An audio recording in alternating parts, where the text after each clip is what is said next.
कुछ वस्तुएं देखने में बहुत अच्छी लगती हैं और यह जीव उन वस्तुओं की ओर आकर्षित होता है। देखने में अच्छी लगने वाली वस्तु, हर वस्तु हम चाहते हैं कि वह मेरी हो। जो जो वस्तु हमें अच्छी लगती है उन वस्तुओं की प्राप्ति का भाव हमारे अंदर ऑटोमेटिक आ ही जाता है। क्यों आता है पता नहीं।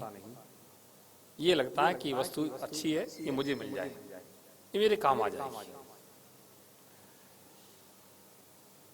हम एक पतंगे को अग्नि के ऊपर झूमते देखते हैं, उस पतंगे से कहते हैं कि पतंगे, अरे पतंगे तू क्या कर रहा है, तो उस अग्नि से जल जाएगा। और तुम हटाने का प्रयास करते हो तब भी वह पतंगा उसी अग्नि की तरफ जाता है। उस पतंगे को अग्नि की तरफ जाते हुए देख करके मुझे दुख होता है, कष्ट होता है। हम सबको कष्ट होता है कि नहीं जाना चाहिए, जल जाता है बेचारा, मर जाता है, इसका जीवन नष्ट हो जाता है। हो प्यारे बंधुओं, लेकिन ऐसी ही दृष्टि हमारी अपने ऊपर क्यों नहीं है? उस पतंगे को देख करके तो हम कहते हैं कि मर जाएगा, नष्ट हो जाएगा, इसकी रक्षा हो जाए कैसे भी। ऐसे ही हम भी विषय कसायों में लगे हुए हैं। दुनिया के पांचों विषय, पांचों इंद्रियों के विषय लगे हुए हैं, एक भी नहीं छूटा है। वह पतंगा तो एक इंद्रिय के विषय के कारण जाकर के अग्नि में नष्ट हो जाता है, जल जाता है। और हम लोगों के कितने विषय हैं? पांचों इंद्रिय के विषय हैं और बार बार उस अग्नि की ओर जा रहे हैं। कहीं गुरु महाराज समझाते भी हैं कि बेटा मत जाओ, पंकज भाई मत जाओ, कहाँ उलझे हो, मत उलझो, मेरे पास आ जाओ, आ जाओ मेरे पास। लेकिन पंकज कहते हैं महाराज अभी नहीं, अभी थोड़ा रुको, अभी थोड़ा रुको, हम आपके पास आएंगे, अभी रुको। ओह, ऐसे हमारे भाव जो हैं बस थोड़े से ये गुरुओं के प्रति, वचनों के प्रति और जिनवाणी के प्रति अगर समझ में आ जाए, उनके गुरुओं की वाणी, शास्त्र की वाणी समझ में आ जाए और हम कहने लगे कि हाँ नहीं ये ठीक है, सही है, तो गुरुओं का उपदेश देना सार्थक होता है, जिनवाणी पढ़ लेना सार्थक होता है। प्यारे बंधुओं, बहुत विडंबना है।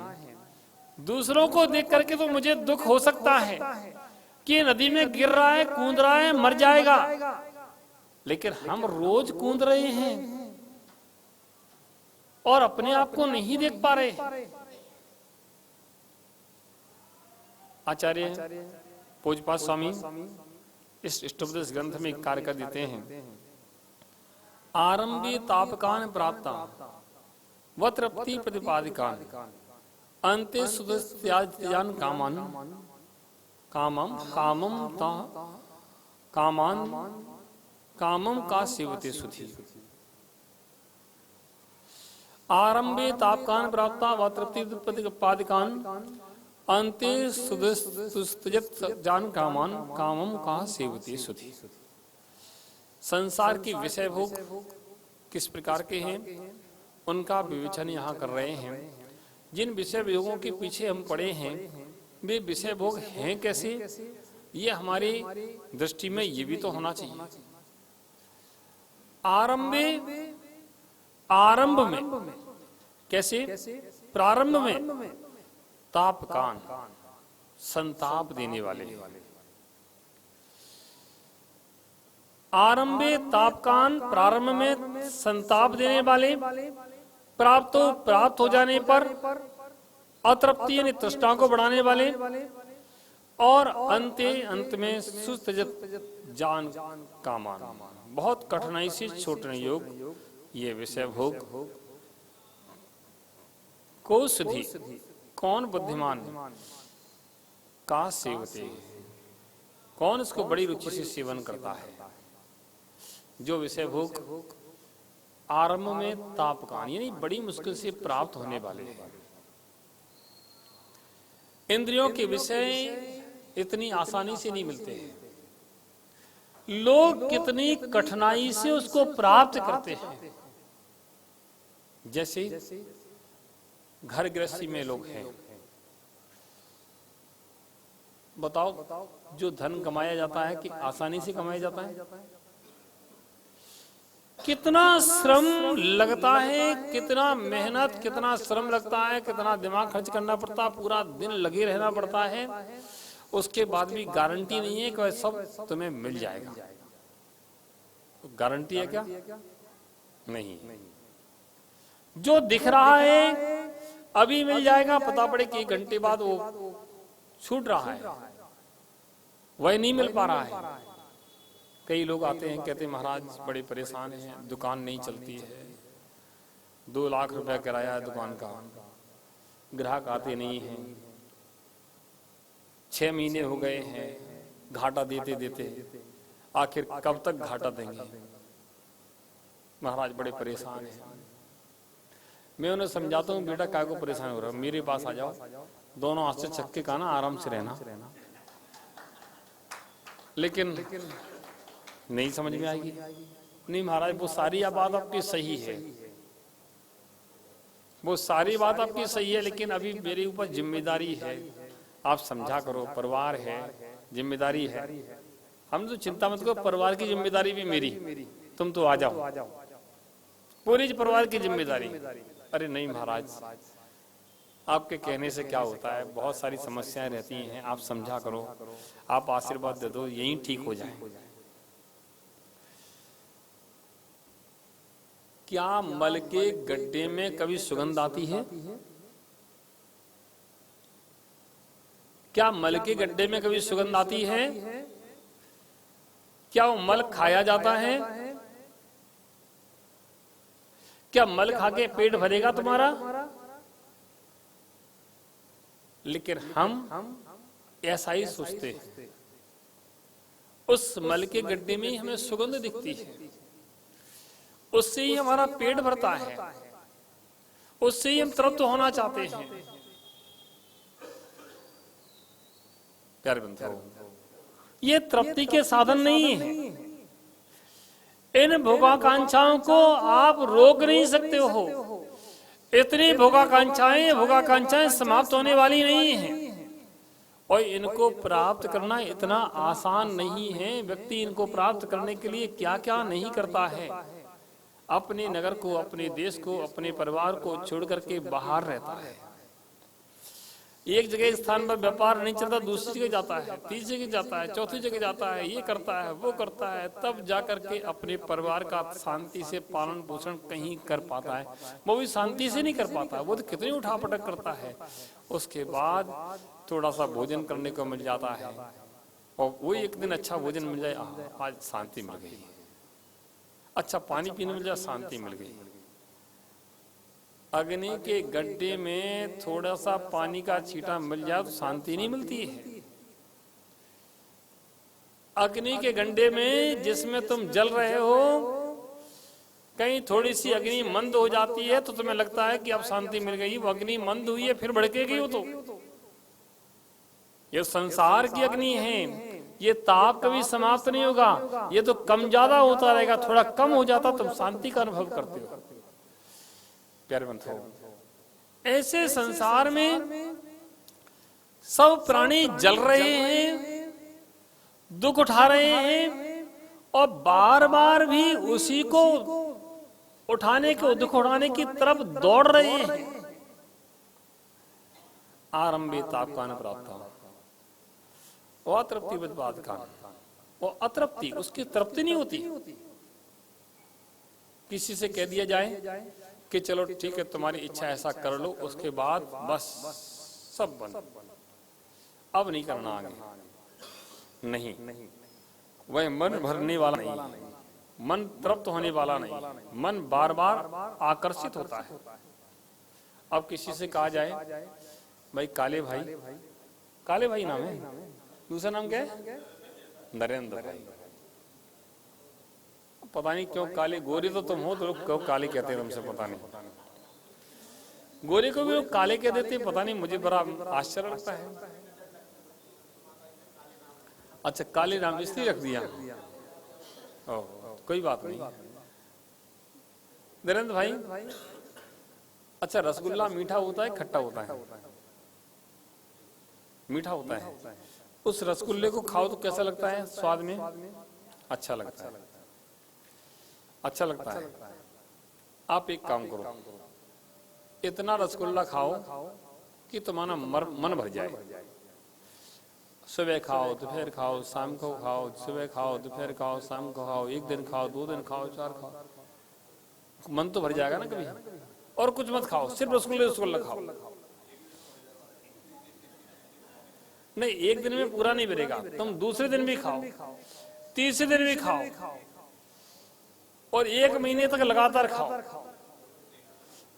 नहीं खाएगा, फिर भी कोशिश करना खब जाए, कोशिश करना खब जाए, और फिर खाते रहना जबरदस्ती, जब तक ऐसा ही नहीं वमन नहीं हो जाए तब तक खाते रहो। और एक बार वमन हो जाए फिर कुल्ला करके थोड़ी देर बाद, 1 घंटे 2-4 घंटे बाद फिर खाना, फिर लगे कि बस अब बेकार है, अब इसको नहीं खाना चाहिए, उस दिन त्याग कर देना। हो जाएगा क्या?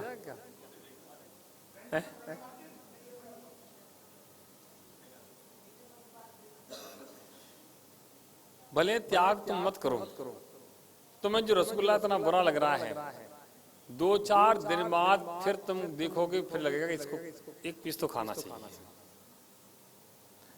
क्योंकि हमारी तृष्णाएं कभी बुझती नहीं है, हमारी तृष्णा कभी समाप्त नहीं होती है। आज वह प्राप्त हो जाए, उसका उपभोग कर लें, कल फिर चाहिए, परसों फिर चाहिए, ऐसे अनादिकाल से इसी प्रकार का क्रम चला आ रहा है। अतृप्ति, उससे तृप्ति होने वाली नहीं है, और फिर उसको त्याग करना इतना आसान नहीं। खूब इनसे कहा ना 4 बार का त्याग कर देना, उसके बाद आवाज ही नहीं निकल रही अंदर से कि हम चलो अब त्याग कर देंगे महाराज, ऐसी बात नहीं है। अरे नहीं करना तो मतलब हम ये नहीं कह रहे, तो कहने से कर दोगे फिर तो मुश्किल हो जाएगा। अरे त्याग करना है तो तुम एक काम करो, त्याग ही करना तो ऐसा त्याग करो कि लोग नाम लें। ऐसा त्याग कौन सा? तो मेरे पास आ जाओ, काल करे सो आज करे सो, पर में परले होएगी, बहुरी करेगा कहो, जो कल करना आज ही करो।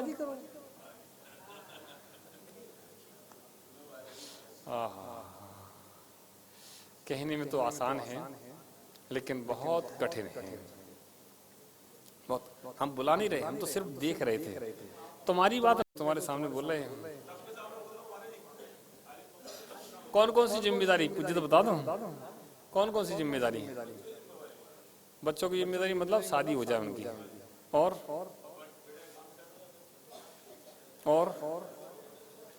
उसके बाद